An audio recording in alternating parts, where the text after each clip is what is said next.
All right, hello there. It's Dave here again.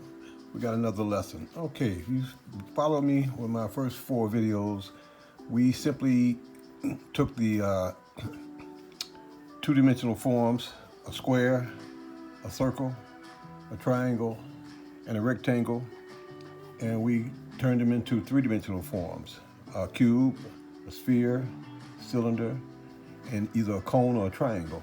Now, these next videos, we're going to put it all together. This is just part one. We're putting all the forms together to show you how it works for you beginners to create things. First thing we're going to do, we're going to take the cube. We'll draw a simple cube again.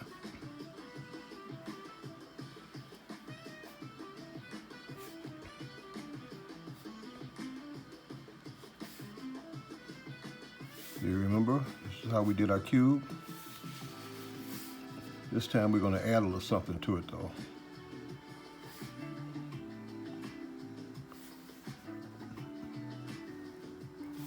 Following some of the same angles.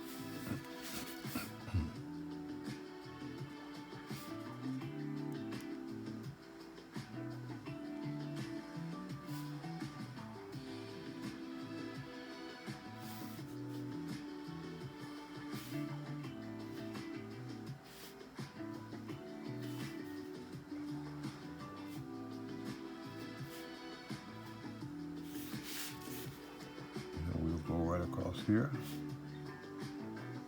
A seat.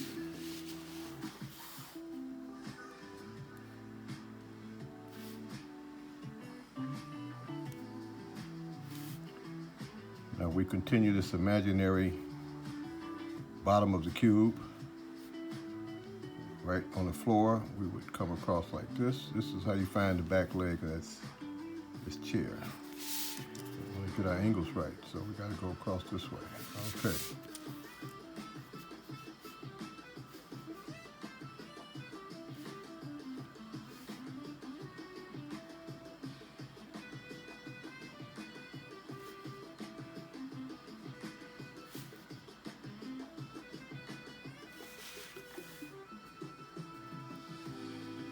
And we have the back leg of the chair.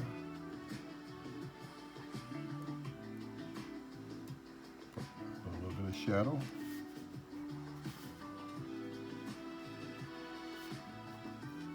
And let's say maybe this one.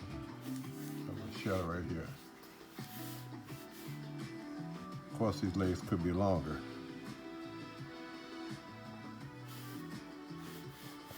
Bring them down a little longer.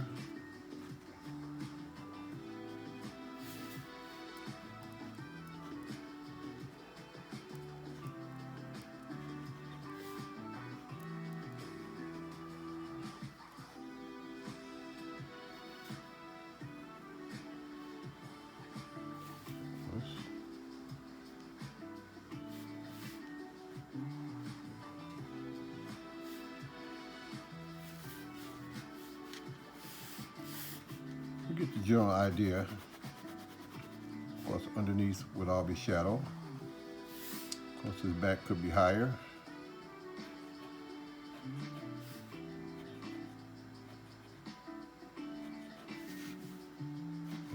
Maybe, or you can curve it.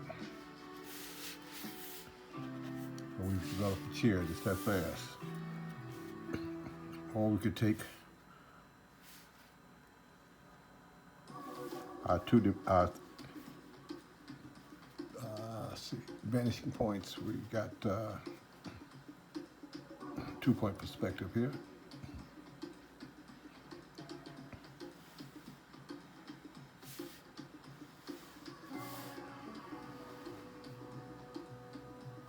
We're not going to get too technical. We're not going to show horizontals and vanishing points. Just kind of eyeball it.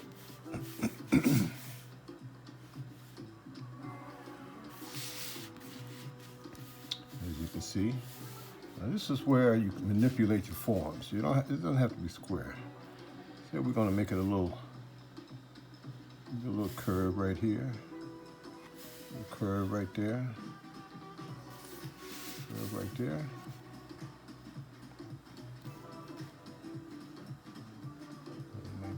open it up a little bit.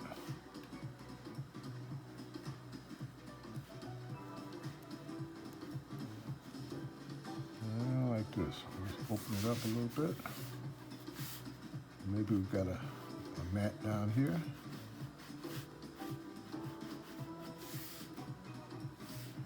And let's say if this was a wall,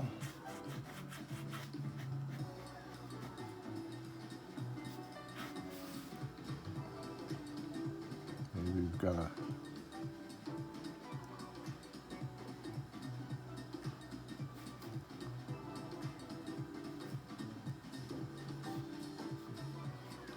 maybe there's another.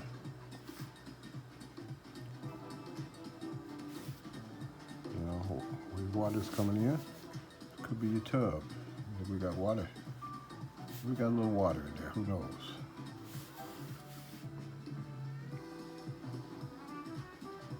This shows we got a little water. Maybe just a little bit of water out here like this.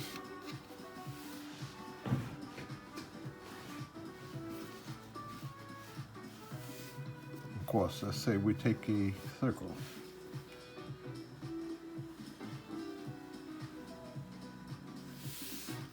That would be our normal circle. We can dissect it right down. First we'll draw oval. Let's bring the oval in that circle. Now we're going to develop a tire. Put some treads on that tire.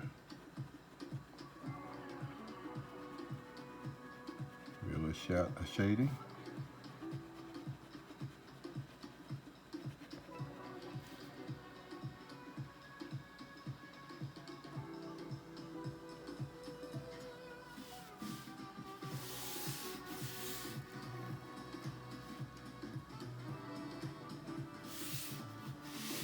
Another thing we can do with our oval,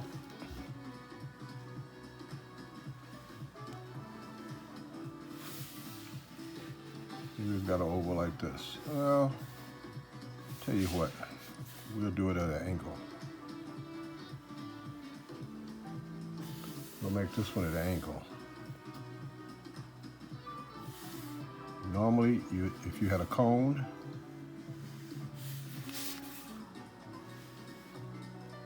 that would be your cone. So what we're going to do, we're going to smooth in those sides.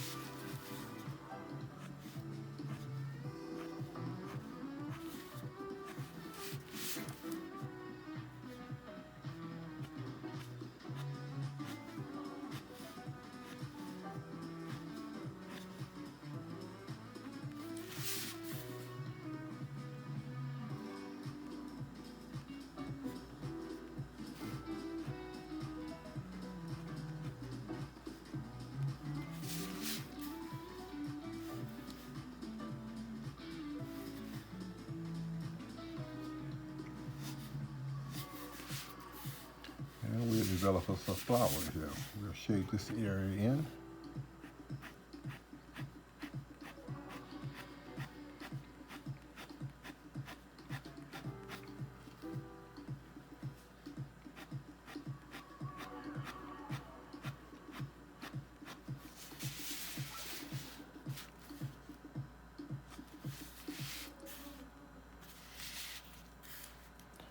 And it's the same if we had a more of a flatter type of a flower. Let's see here.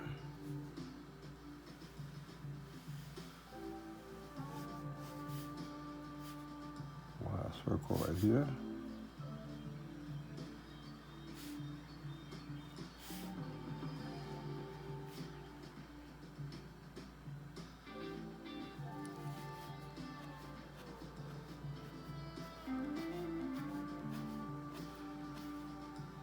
It's important which way you do these petals. They should all converge toward the center. That's the secret. Then you want to figure out the stem. Come down. Something like this. The leaves.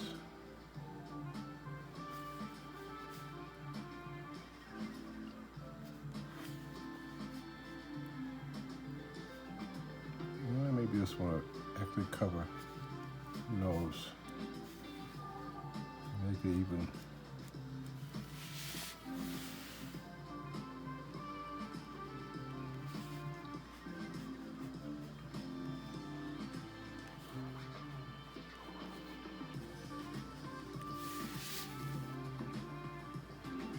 Like that. And don't forget our shading.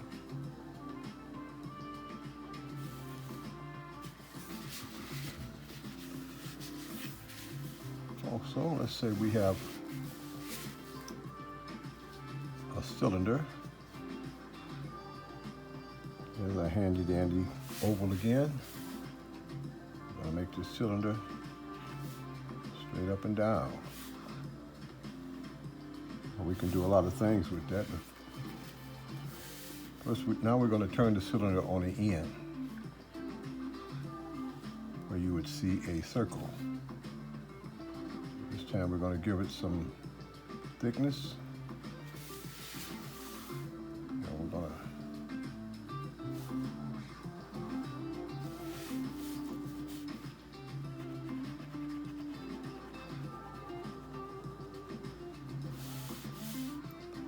now we put the shadow core. This is the shadow core. That was the form shadow right here. Real simple. Now we're going to do the inside. Real simple. Darkest part is right up here.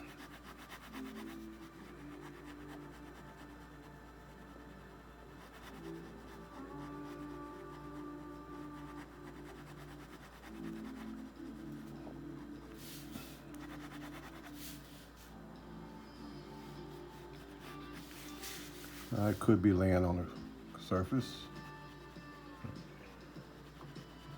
Maybe. The shadow on that side. Now with this, that's the same cylinder maybe turned on the edge. Maybe it's not that far back. Maybe it only goes back to right here. See, you control it. You can make it any way you want to do it. It's your world. You create whatever shapes and forms you want to do and change them. Nothing's carved in stone. Now what we want to do here, we'll find a center line to the cylinder. Excuse me. We'll find a center line. We're going to draw a smaller cylinder or tube.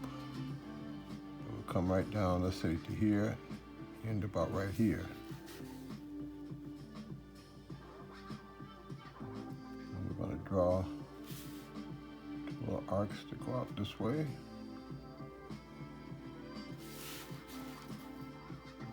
And we'll smooth them in. Smooth it in like this.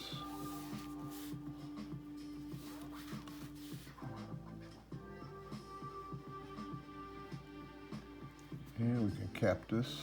This could be a cap.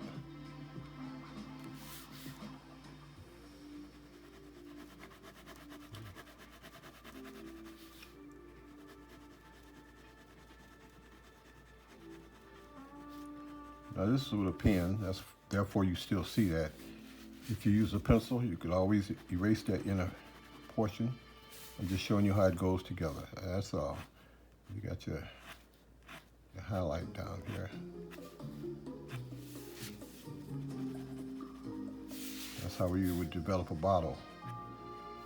You want to get it asymmetric, which means equal on both sides.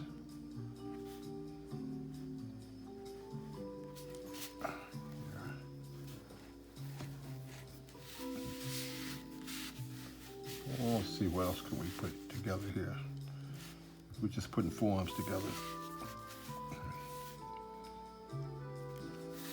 Maybe we'll do some things in motion.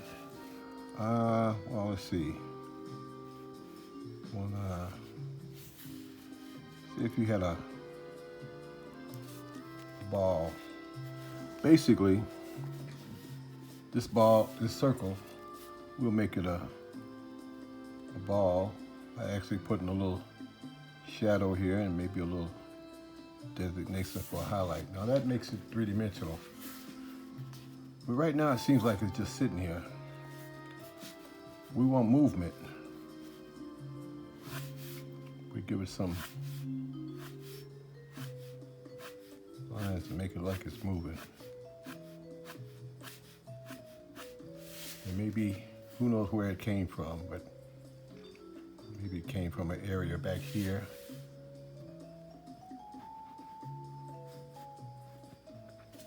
And its lines are... Now, to make it like it's going a little bit faster, we're gonna elongate the ball just a little bit. And we're not gonna really put the back of it because this ball is going even faster.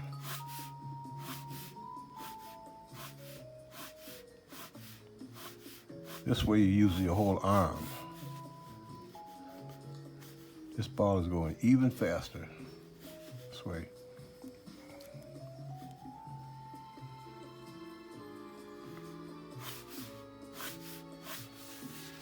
It gives that effect, as you can see, of motion instead of just standing still. Now, we can still draw another ball that's just kind of standing there, as compared to these two that are actually moving. And this one's going faster than that one. If you really wanted them to go fast.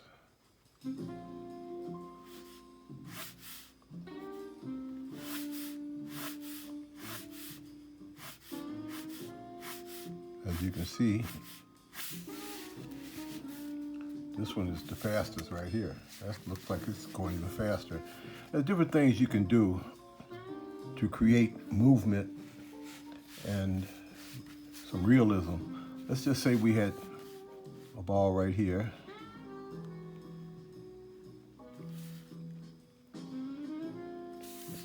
Instead of standing in one spot, let's say this ball is actually falling. Actually falling. Now we know this is basically the ground right here. Now we could have this ball has hit. We'll have a ball that has hit the ground.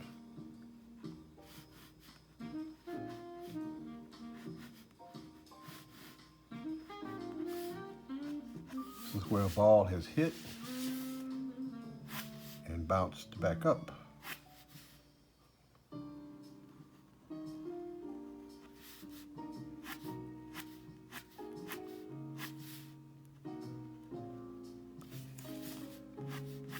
Hit and bounce back up, like that.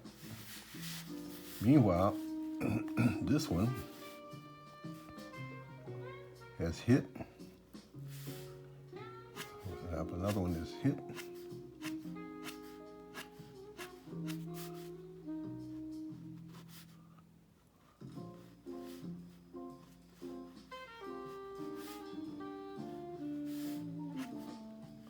We're going to say that this one has actually splatted. He just hit and splatted. Make sure your action lines are straight. That ball is hit and splattered every which way. Now we're going to do another one.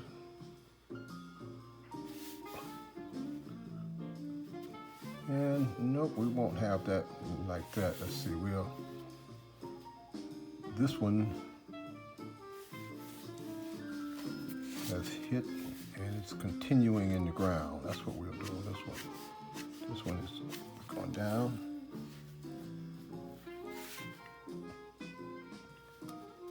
let's see here. We'll have it. We're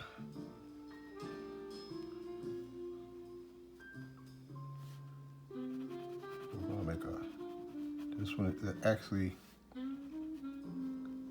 broken up the ground, chunks, flying every which way.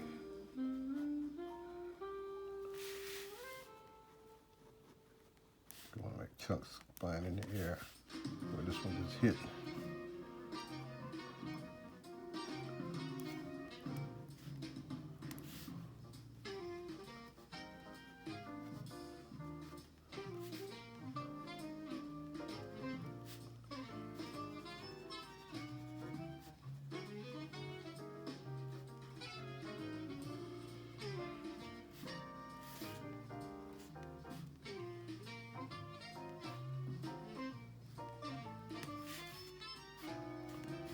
Pieces flying every which way.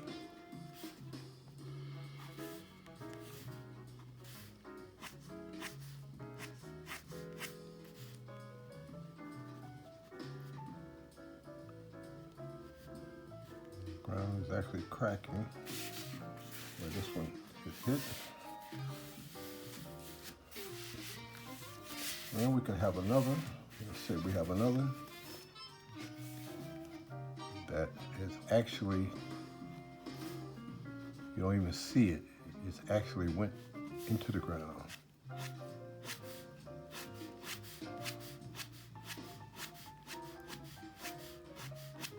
This one is actually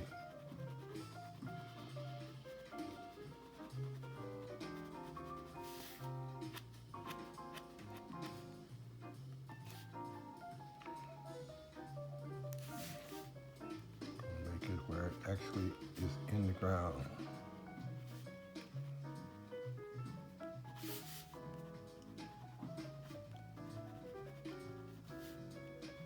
Maybe it's actually a deep depression.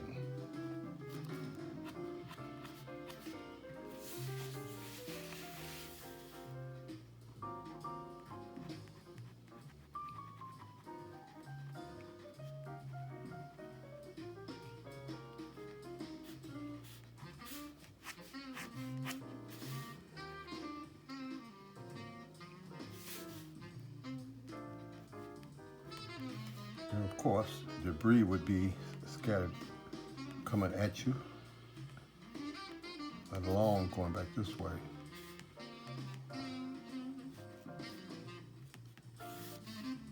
As if this one is actually crashed through the ground, impact of it.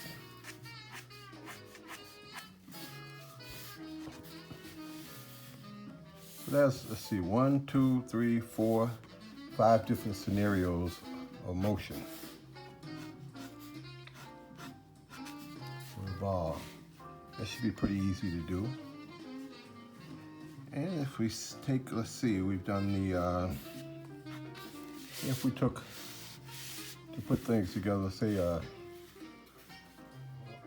robot. I want to go back to our cube.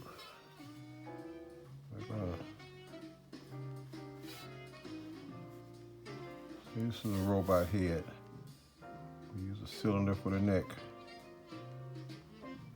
Use a cylinder for the neck. And we're going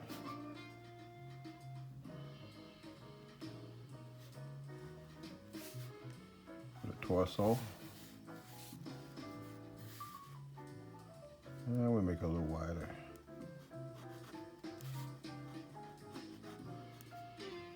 And we can go in a little bit, like this.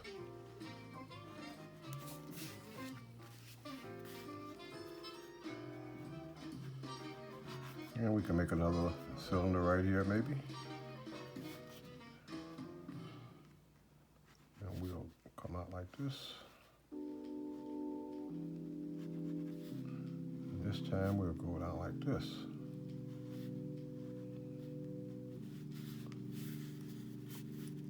Now, when I make, and then we'll put some, let's see, it's a robot now, so it's not a human. Now for my robots, I like to have movable, real flexible arms. So for my arms, this is what we're going to do. We're going to say, let's see.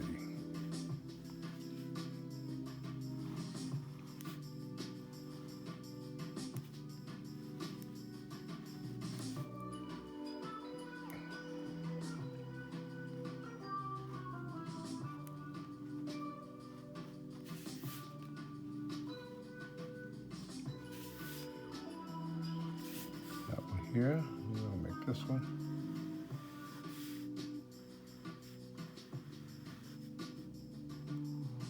Well, let's see, we'll shorten it up a little bit.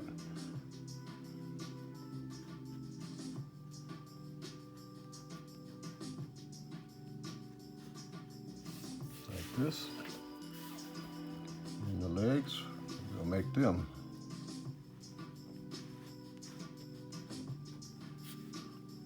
kind of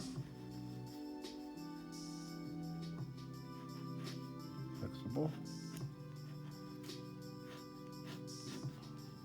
As such. Now this is where some of the magic comes in. Remember, these are round coils. So what we're going to do to give them some more of a metallic look,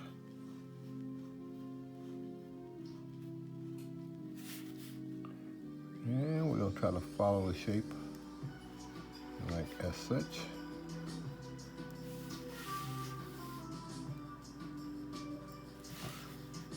And we will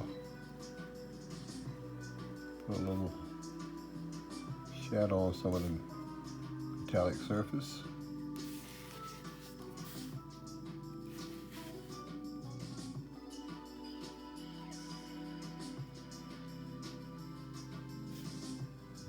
A little bit over here. And like that. And the same with the legs. Let's see, maybe we'll go down like this with the legs.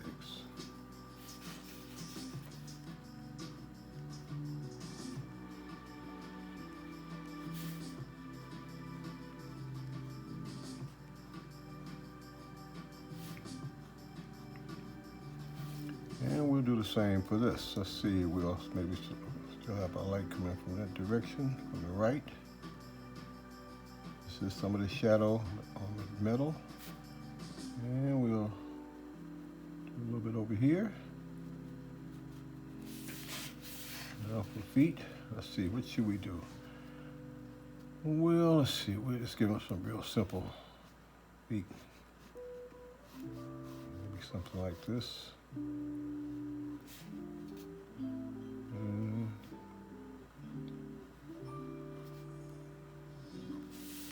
Maybe something like that. Now for the fun part too, we're going to shade this in. We're going to still got, most of the time my light will be coming from the right. We can always flip it around, but we're going to put, remember, the cast shadow right up under that part. And what we're going to do, we're going to keep the face bright, so we're going to just, to show this as a side, we won't make it as dark. We're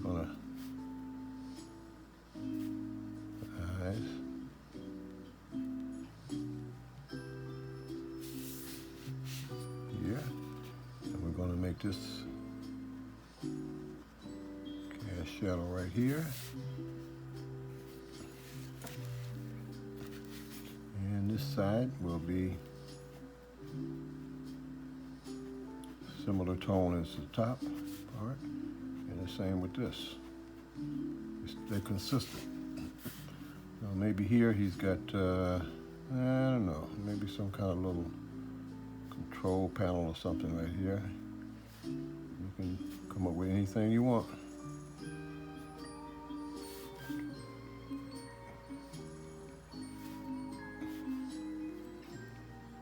Let's see here.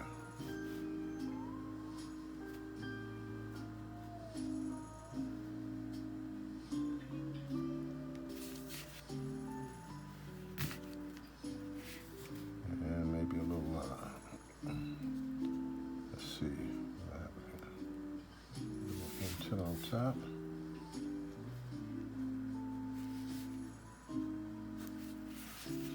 that.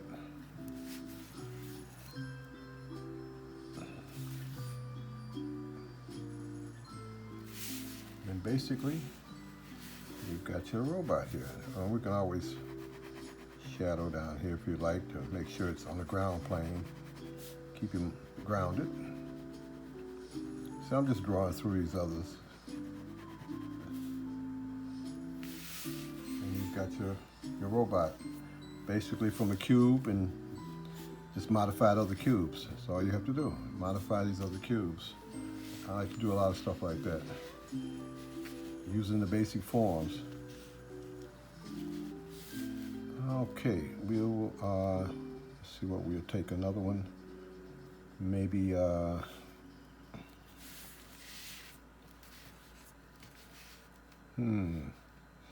what we're going to do is go back and forth between the different tones of paper.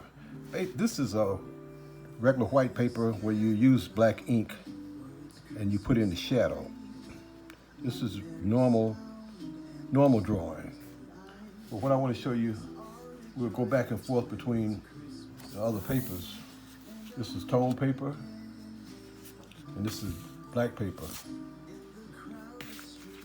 So what we're going to do here now,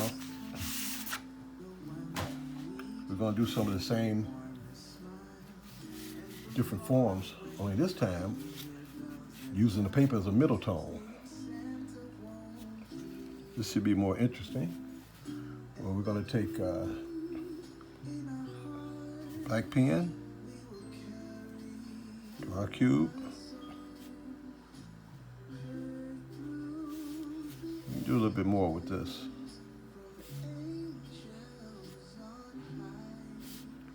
Draw our cube.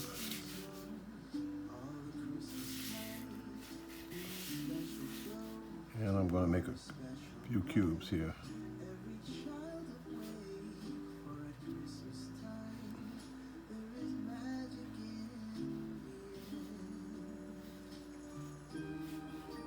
And we'll draw one here.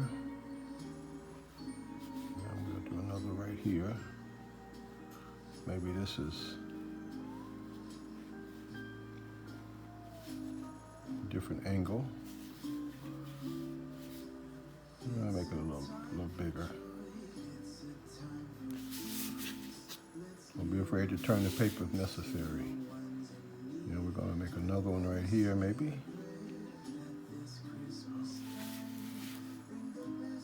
Bring this down.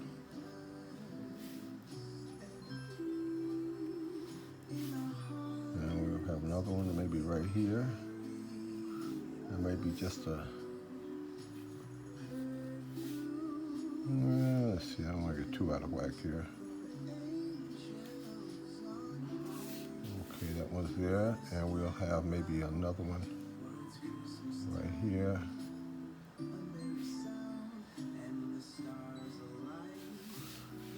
Okay, we got as you can see, a few actual cubes. So what we're going to do here is slowly manipulate these cubes into what you want them to be. We're going to round these edges off a little bit.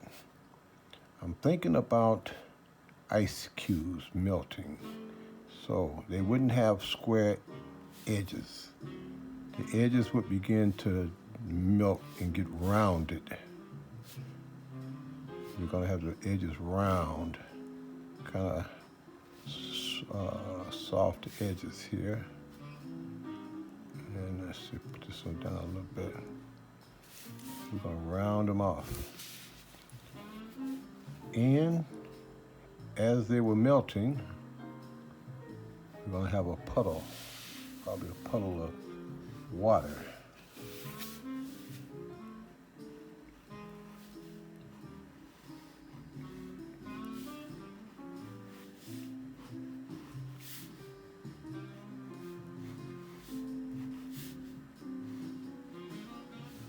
Water is fun to do.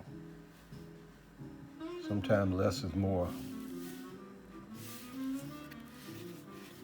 Now, We always want to determine where our light's coming from. Like I said, for all practical purposes, we're going to keep it coming from this one direction, coming from the upper right. So we're going to shade in a little bit on the sides of the cubes. Way in here, it may get a little darker.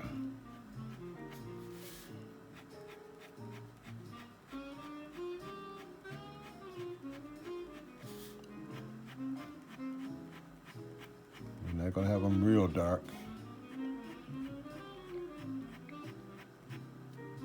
Up under here, this one is hanging over. It's the overhang.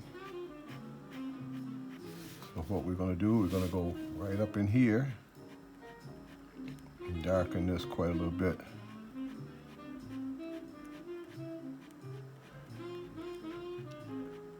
Always remember, most of this is about solving problems. That's what it's about. You got to try to think about,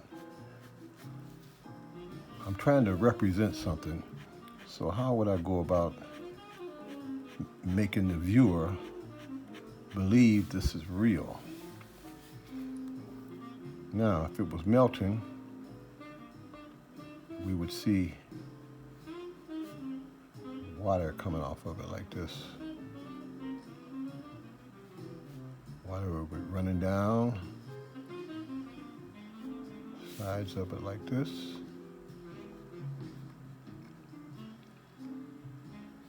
Right down into the puddle. And same with here.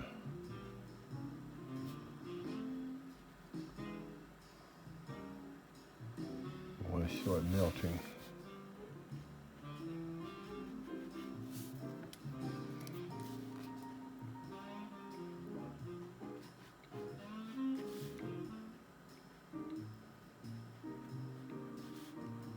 Just think of water running down and dripping. How would it look? Some of it is dripping off. So you have little puddles. And some of this is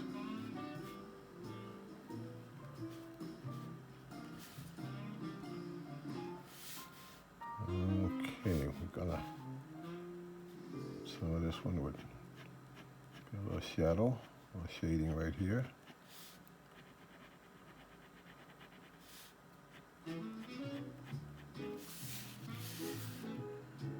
Now, here's the fun part of it.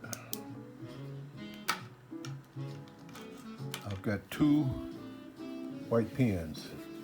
Think of these white pens not just as white ink, but as light. First one is not as bright. This is your kind of a dim light. As you can see, I'm just showing you on here. And now this one is your bright light. As you can see, that's the bright light right there compared to the dim light. Now what we're going to do, we're going to start with the dim light first. A couple of ways to do this background. We're going to go down here and put the dim background light in. One of the main things about bringing stuff to three-dimensional quality is contrast. You want to contrast light against dark, big against small, smooth against rough, whatever you can contrast. Now we're contrasting, we're still using this paper as a middle tone. In other words, we're going to have three tones. We're going to have light, the middle tone of the paper, and black ink for the shadows. The shadows are going to, the black ink is going to suffice as the shadows. Now, we're going to put that little part right there. Now we're going to take our light.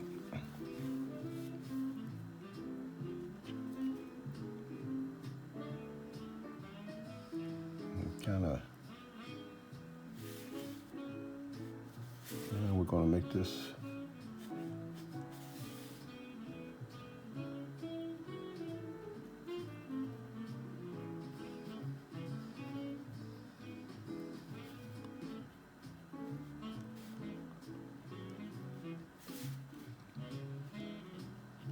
make it look as though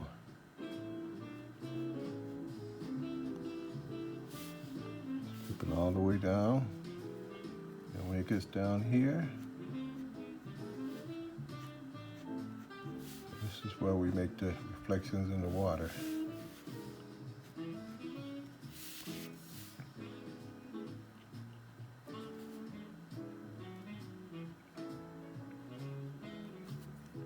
Now, sometimes I'll jump back and forth with my pen. If I see an area that I think I should, you can make it a little darker for some reason to make it look a little more three-dimensional. That's all you're doing. Well, I want it right there, and maybe right in that little area. I wanted that a little darker accents. We always want some contrast. This makes things look a little more three-dimensional. Now I'm going back to my regular bright light. Remember, this is the bright light.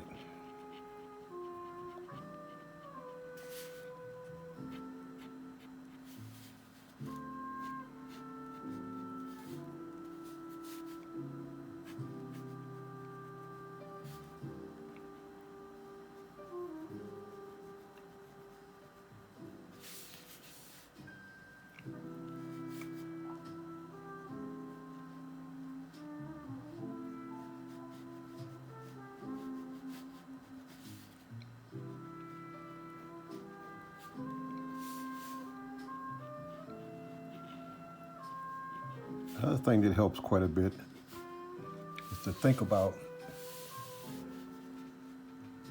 whatever you're actually drawing as being real. When you're doing water, make your pen flow like water.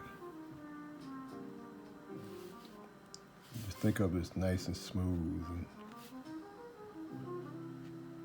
think about the reflections in the water. Now what I'm going to do over here is I'm going to take my pen. This is about some contrast. Just to give you an idea, I'm going to actually shade this in. Eventually I'll show you some studies you gotta to give an atmospheric quality about the background. Backgrounds are very important. They bring things out even more realistic. Everything has a background, even in real life.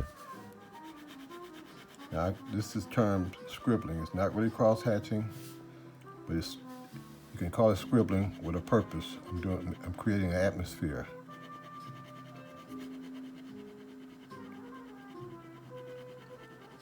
I want it dark up near the object, so I'm straightening up the cube.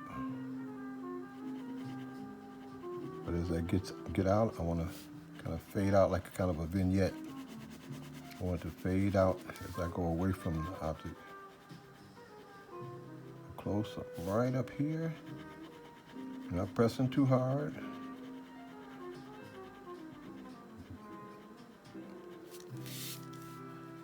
I'll show you some studies on down the way to develop your hand pressure.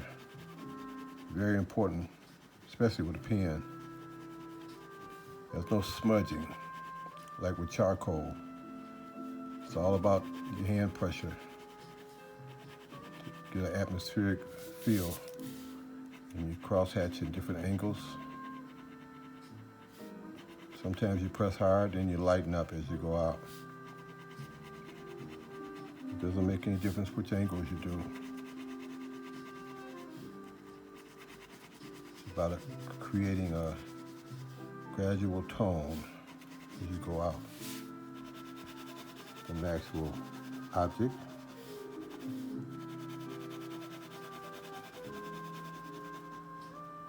We try not to have any real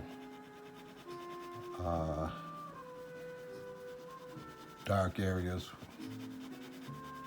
where you see any kind of an end, anything. It should all kind of blend in. Take some time to do it. You know, you can do something like this. The bigger the picture, the longer time it would take. But you get the gist of it here.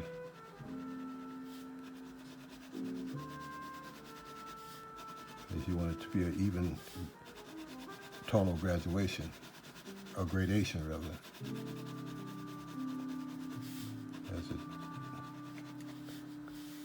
some away from the actual center of attraction here, or attention. I'm going to darken it a little bit more right up in here.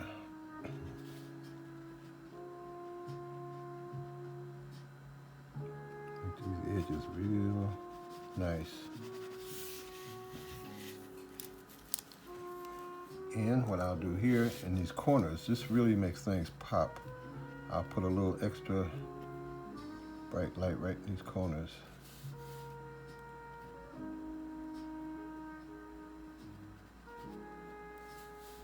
Right on that edge.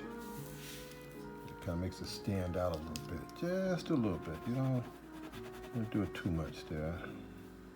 Of course, these can blend together. There's no problem with it.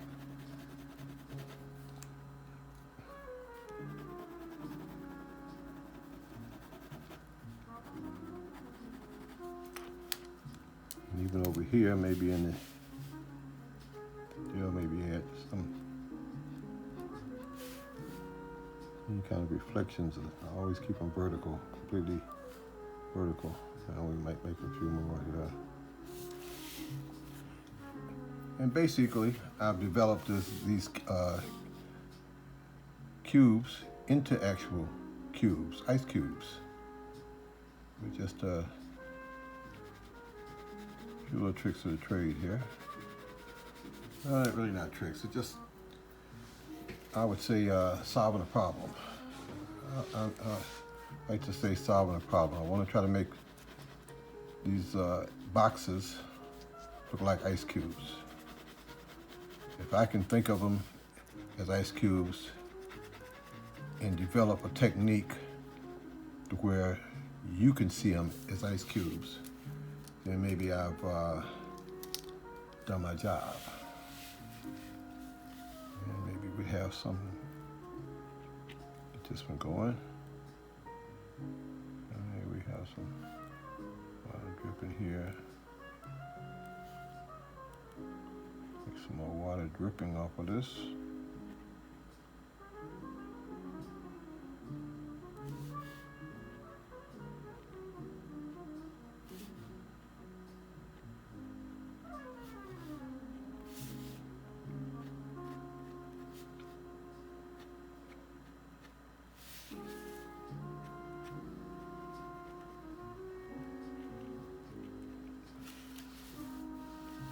It's good to have two types of white pens. Like I say, one is think of it as a dim light, and the other one is bright light. Now this is on a tonal background. So what I'm going to do next, to give you an idea, see if I did these two different scenarios. I did one circle like this. Remember, the paper is always used some kind of way in the technique. Now I'm going to put my shadow core in. My shadow core. Now I'm going to use my dim light. This is the dim light.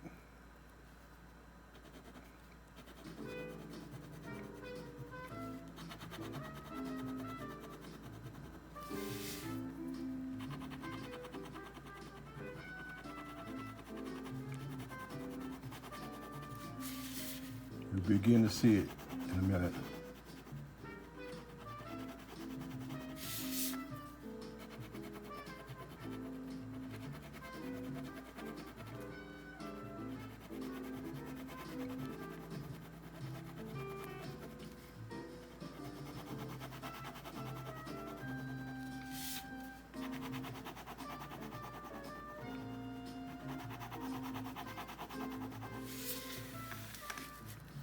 It looks like just a little halo around it.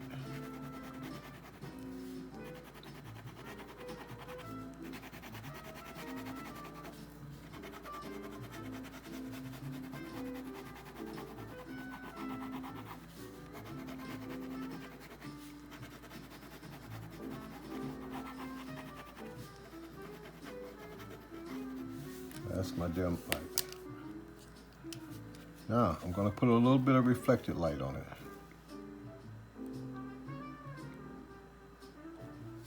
A little bit of reflected light.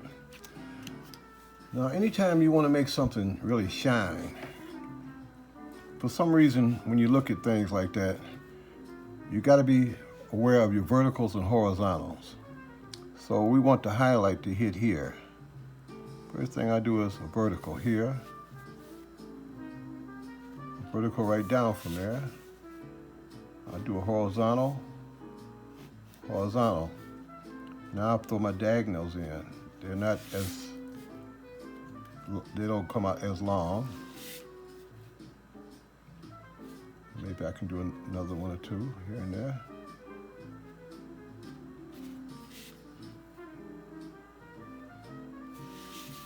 Now we've got a glowing like ball or orb. We'll do another one here.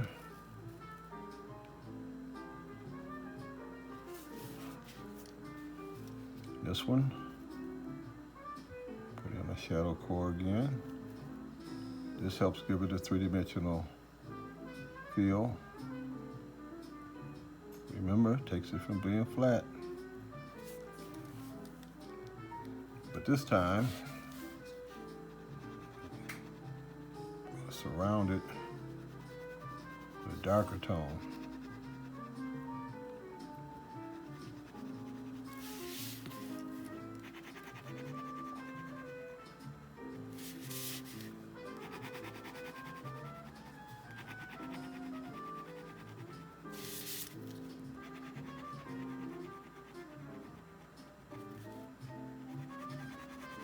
You manipulate the light. You can, as you'll see, make it as dark. Remember contrast. The darker you make something around something else, the lighter the object will look. As I begin to darken this right near that ball, the ball will automatically become, you have the illusion of being brighter. Even before I apply any white ink to it, it will automatically start looking brighter just from the contrast of the black ink. I want to make this shadow core real dark right there. Just that little bit right there.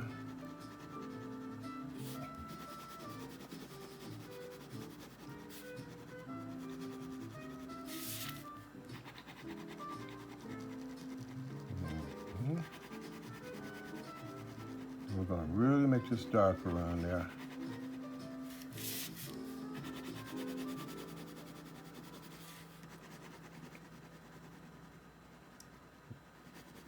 When I say really dark, it's not that I'm pressing that hard. I'm just making sure that no paper shows where I don't want the paper to show. It's not about pressing hard, it's about coverage. Press hard, you'll mess up the paper, the surface of the paper, plus you'll get tired soon.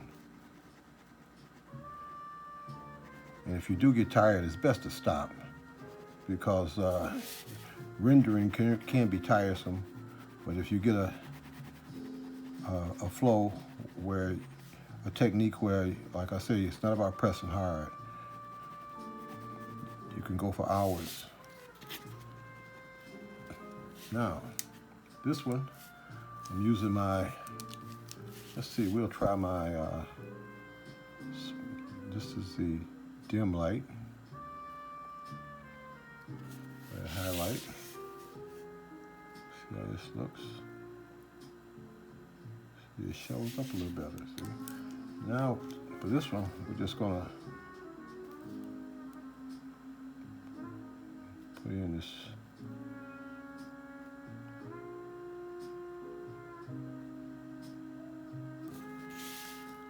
like that. And I think I like a brighter reflected light. We'll put just a little bit right there. You can see the difference using the tone paper. Another thing I like to do, let's say with clouds. We'll make it doing clouds.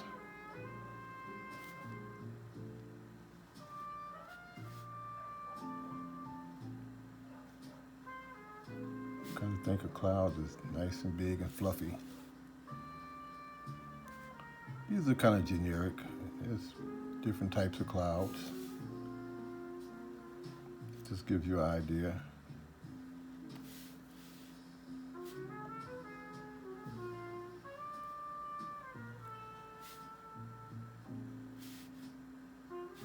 Let's see, we'll go in here like this.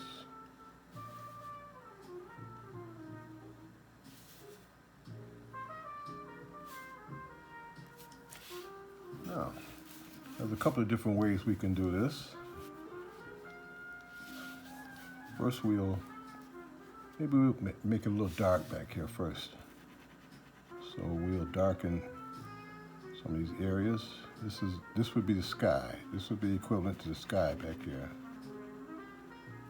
This will make the clouds stand out. As you see, it's a lot of different options with tone paper.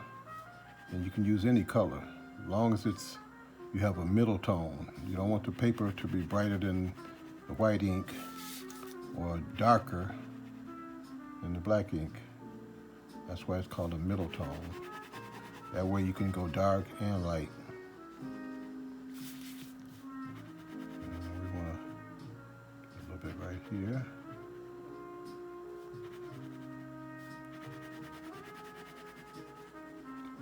So you graduate these tones. Well, it's not just flat black.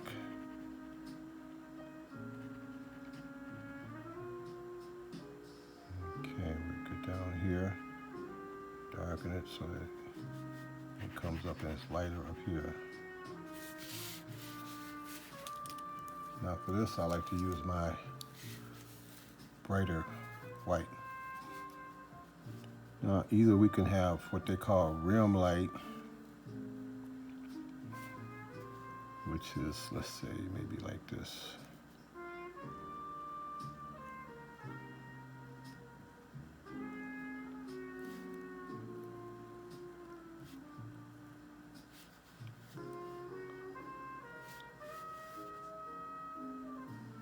Contrast pretty good against that black sky.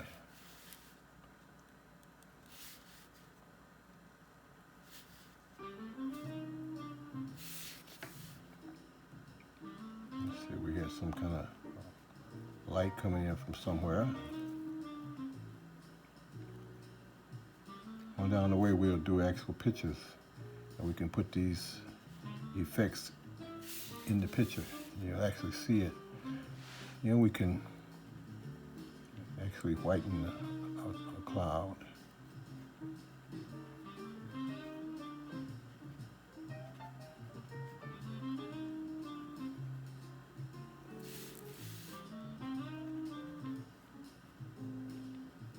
You can see it's not about pressing hard.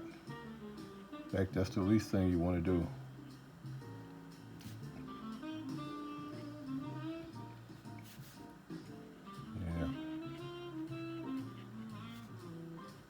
Maybe we'll actually contrast with the top of this other cloud. Like this.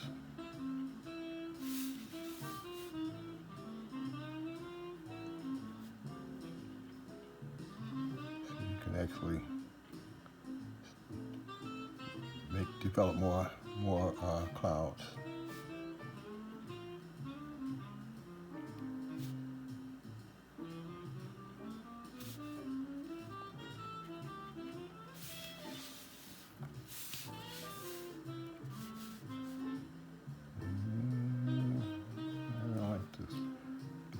Flowing again.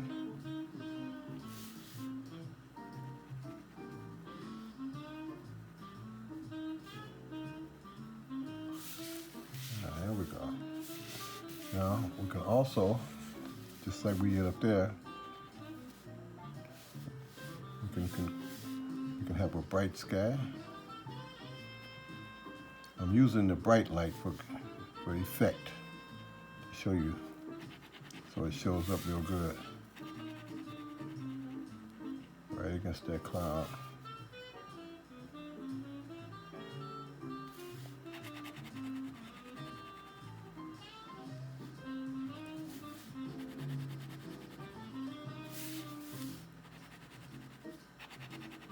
That's for effect. Now, what we can do too, after that, we can actually go in here, still do some more contrast.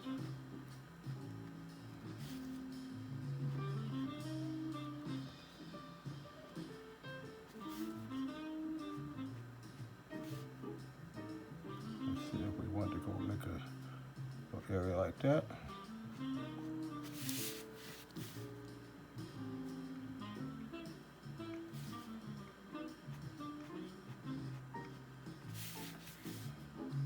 Dark areas.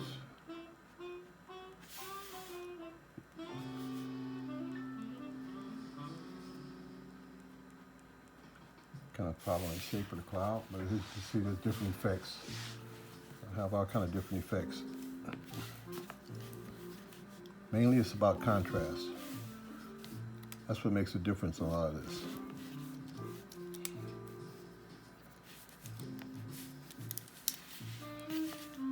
And when you use a tone paper, you can do many different things. To me, either one, even though the white paper is good, but tone paper looks a lot different. You can see a lot of different things. You can you have a lot more effects in a way. Like if I was going to do my mountains, say for instance, remember, say if we did a triangle.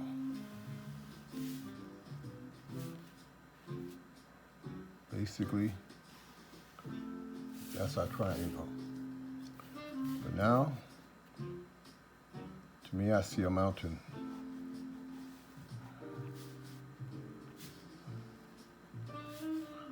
Develop this triangle into a mountain, maybe a mountain range.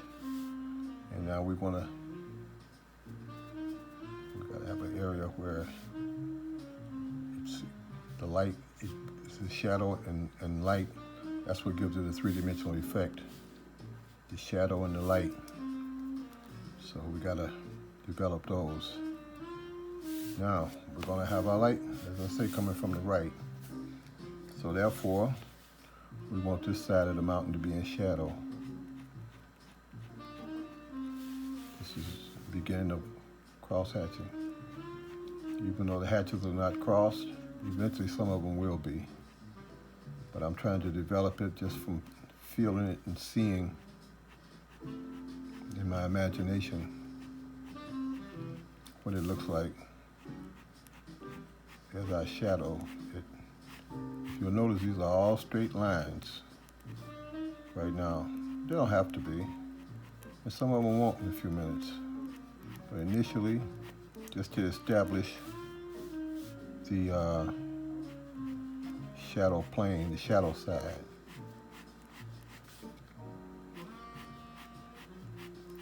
So I'll actually have the difference between the shadow and the light. It's very obvious now. Now I'll go in, and now I'll do some cross hatching. Pen kind of blotted a little bit, but I can still utilize that because I'm going to make it darker anyway. Now I'll cross hatch deep down in here to bring out forms.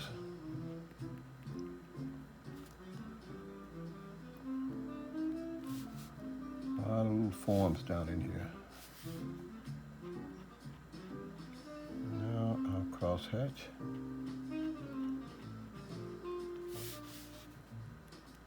Yeah, I like to do things like that.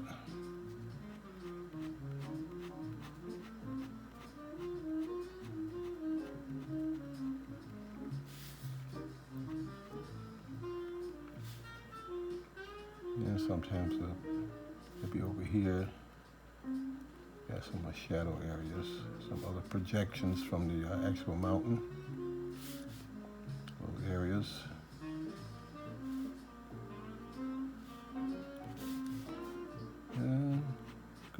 back in here.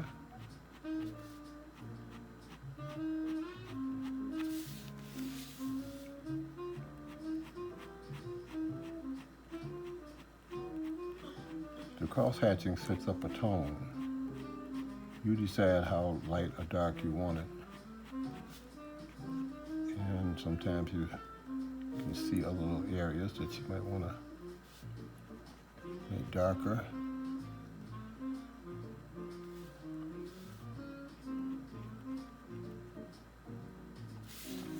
So I'll go into them like this. Maybe this area recessed down a little bit more. Now I'll get into kind of a scribbling type thing to really make some dark areas so things will project out, especially down in the little crevices like that. And I want this to be really dark right along this edge. Like I said, all this is very subjective. You decide how light or dark you want it.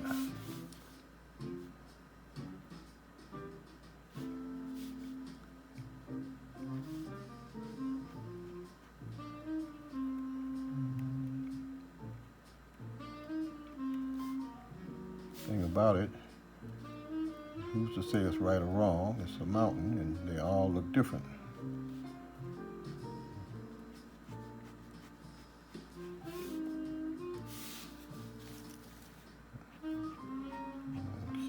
A little bit more.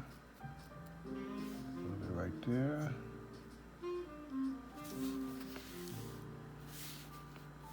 Now it's the fun part. I'm going to use my dim light first. I'm going to contrast it over here.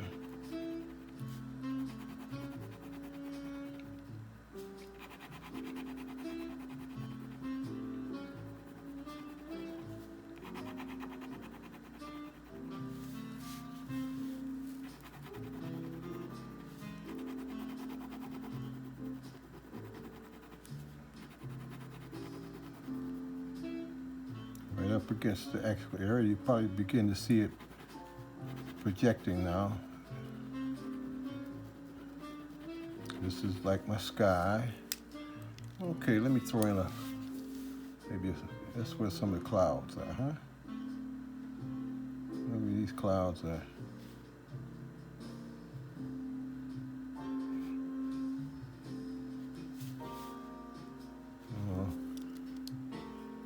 And since those clouds there, they may have a little extra light up under here. And since the light is coming from that direction, always remember where your light's coming from. That's what's important. Very important. Right. Now, to make the actual mountain project, this is really the fun part. And I go down here.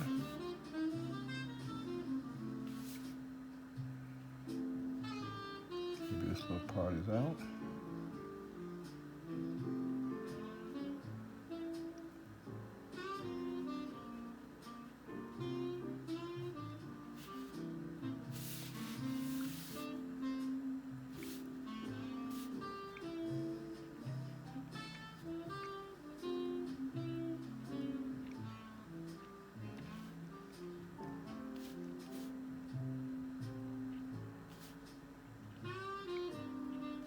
Get that a little harder. Maybe that one in here.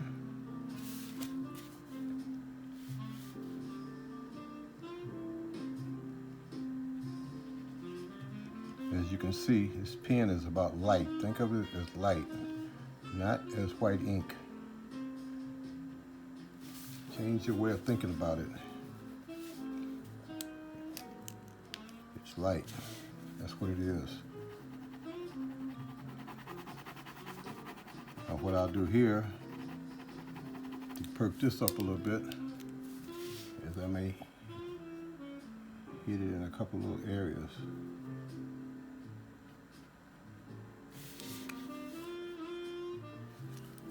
You see, this part of the mountain looks too round, so I want to make it a little more jagged.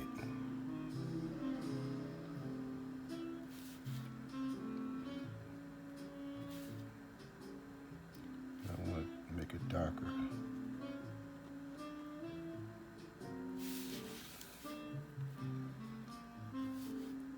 If you notice the whole mountain, some areas I leave a little bit of the paper showing the middle tone to give it a luminous glow like. You don't want it just a flat dark. It makes it glow a little bit when you do that. Okay, get this pen working right.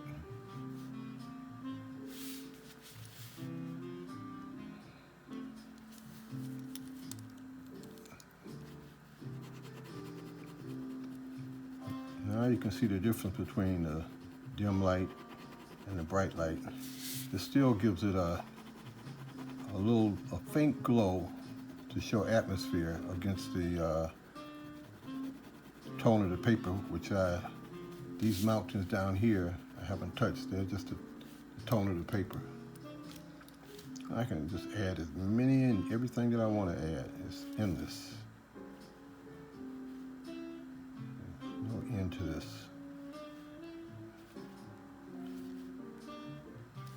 All right. Just imagine a landscape. Oh, pen's not acting right.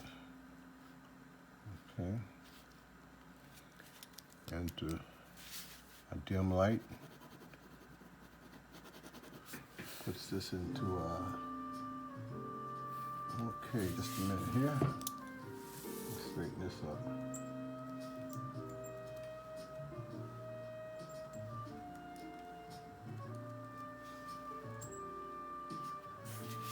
Okay, there we go.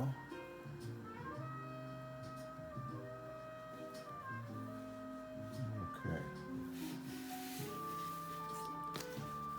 The dim light still sets that mountain range off.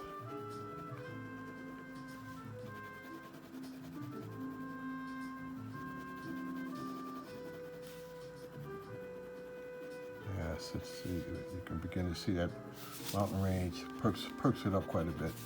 And if I had some clouds in the background, well,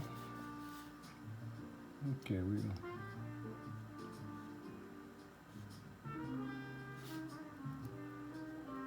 all type of clouds. Up to you. Sometimes it's good to observe clouds when you're out, so you can actually see what they look like. Most people don't take time to look up. We're so busy looking down, whether it's at that phone or just in life in general. But sometimes you gotta look up. All you gotta do. And maybe I'll hit this with a little brighter light.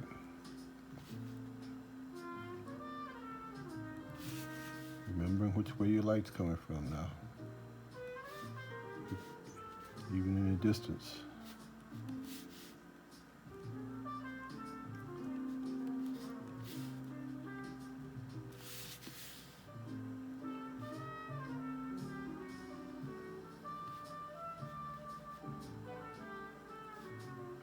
This kind of makes them glow a little bit.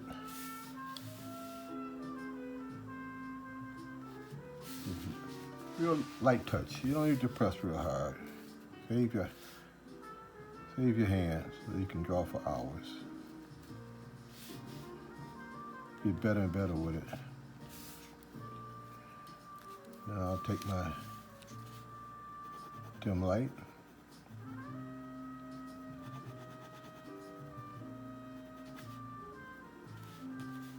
And see if I went up here, on top of that cloud.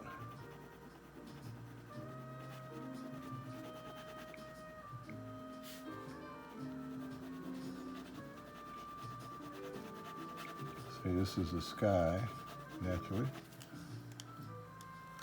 And I could still make this cloud really stand out.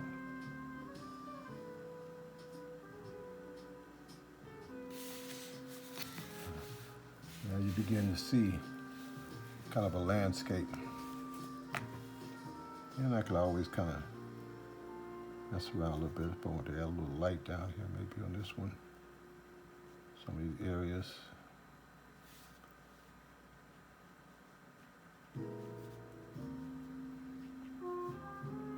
Let's see if I want to do it. Puts light into the landscape.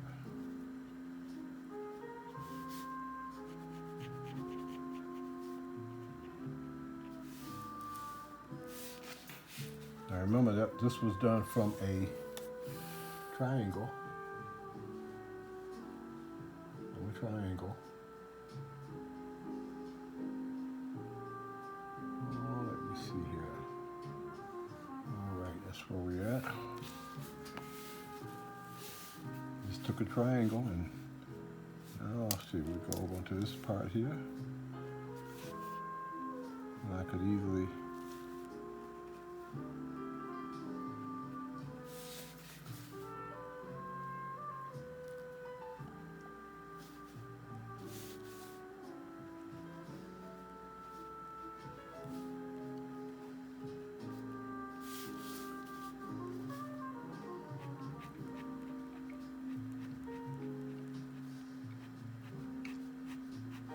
first thing I do is kind of decide which side of the mountain or hill is going to be in shadow. That's the first thing. And down here,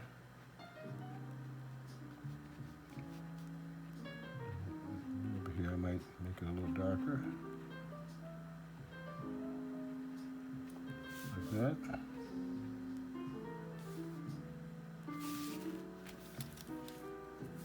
Hit this with some of that bright light right here.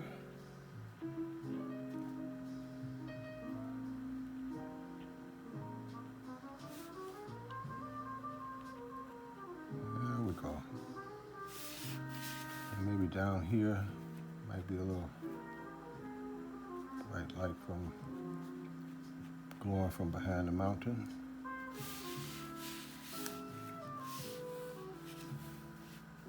All right, maybe put more of a peak on this one here. And I could even have a glow from back here.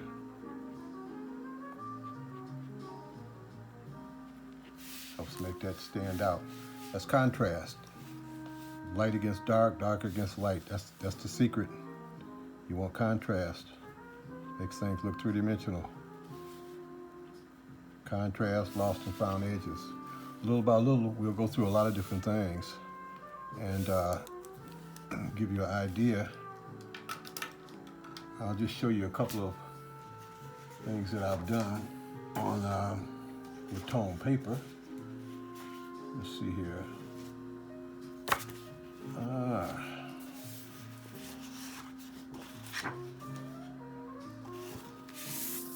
This is something I did with on brown tone paper. This is brown tone paper. And I used a little blue ink and black ink, as you can see, with my rocks in the background. I worked on waves on the water. And I've been in a mood to paint dragons and draw dragons and stuff lately. So how to make it look like they're halfway in the water. That's what's important. Fish coming up in bubbles, scales, practicing making holes, actual holes or depressions in rocks, making though as a boulder in the water. That's very important. And as you can see up here, I did the some ice cubes. Like I said, I put down the blue ink first, and then put white on top of it and kind of blended it to get this kind of a bluish white look. That's on that one. And now this one here is just some black ink on another gray board. As you can see, I'm in a mood to do dragons for some reason lately. I don't know. Just get different things sometimes. You feel like doing certain things. That's my orb again. That's always a good test when you first get your pens. And you can see my dragons. Got him breathing fire. Breathing fire gets a shield.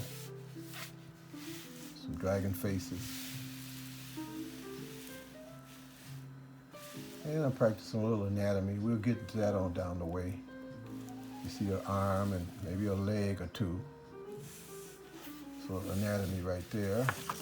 And what else do I have on the back of this? Okay. That's a few little different little studies. I got bubbles. I like bubbles. You can see different effects. All these effects I can look back on and eventually turn them into a picture, which we'll do on down the way. We'll actually do pictures once you gotta really study and practice your effects. There's some anatomy. Using the white and the black. One of the things I'll leave you with that you need to really practice is it may seem kind of mundane, but something like this. For your cross hatching. You go dark, and you lighten up. Come up here.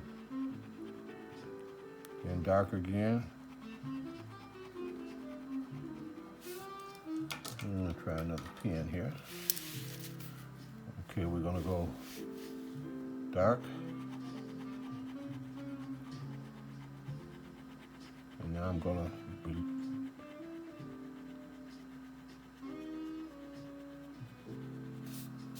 light. Now start off light.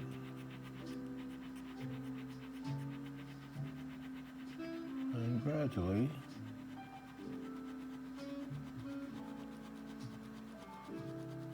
go dark. And you got to be able to do that in all kind of directions, like vertically, dark.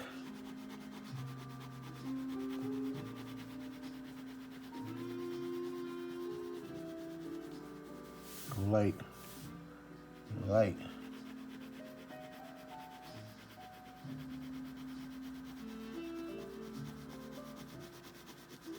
Go dark. And you can lighten it back up.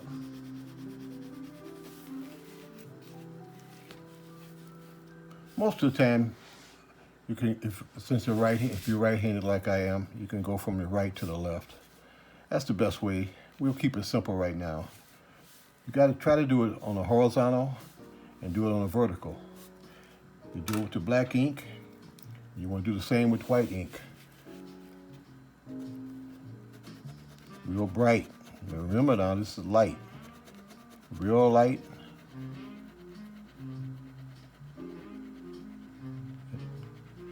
This fades out a little bit, but then you want to maybe start light.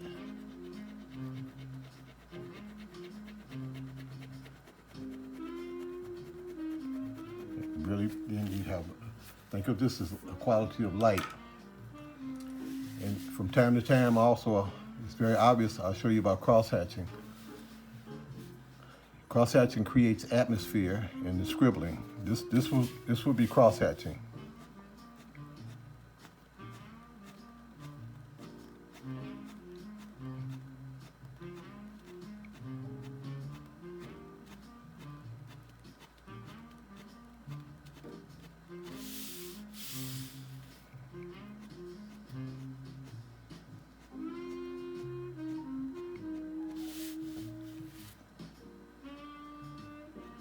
Cross-hatching sets up a tone. The more times you go over it, the darker the tone will be. And you change the angle each time. Try to get it at a different angle.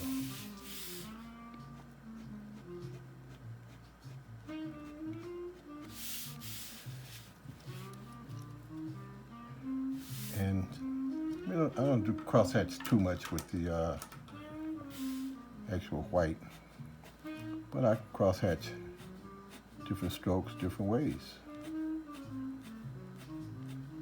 depending on what you're doing. Most of the time, my cross-hatching is with the black pen. See if I got a orb. Here's another way. Try to get consistent lines, and then you want to darken it. Cross-hatch. And put it on a little shadow cord. That's another way of doing it, like that. And so light, maybe a little reflected light,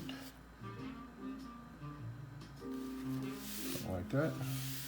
And you can even make it glow. I love to make things glow.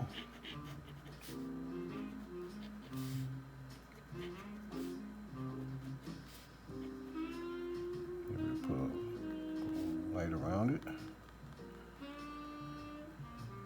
This is light, not white ink, it's light.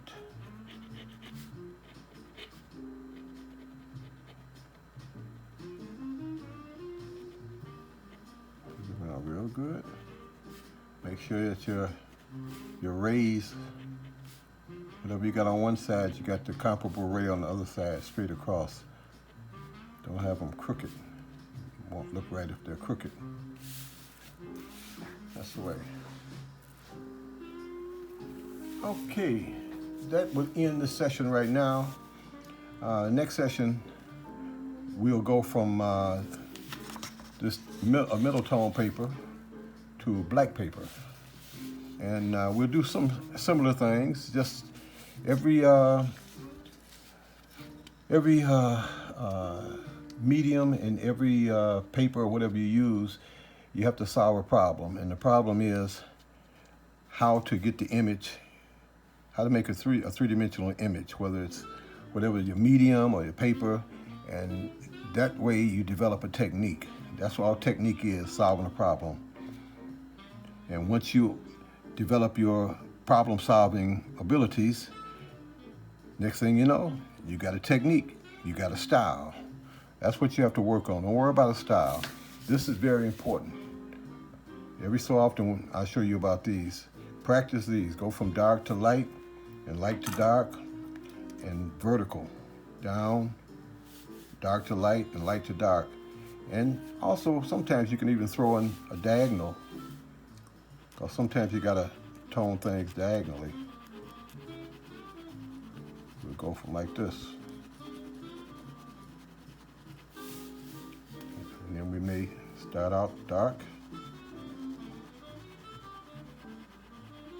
There we go, light. Now, if we had to do it the other way,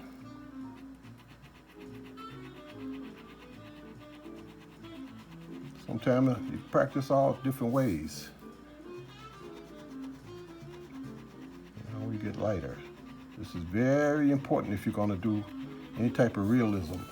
The sensitivity of your hand, the pressure, that pen pressure, that's very important. That's the essence of it all. That and contrast.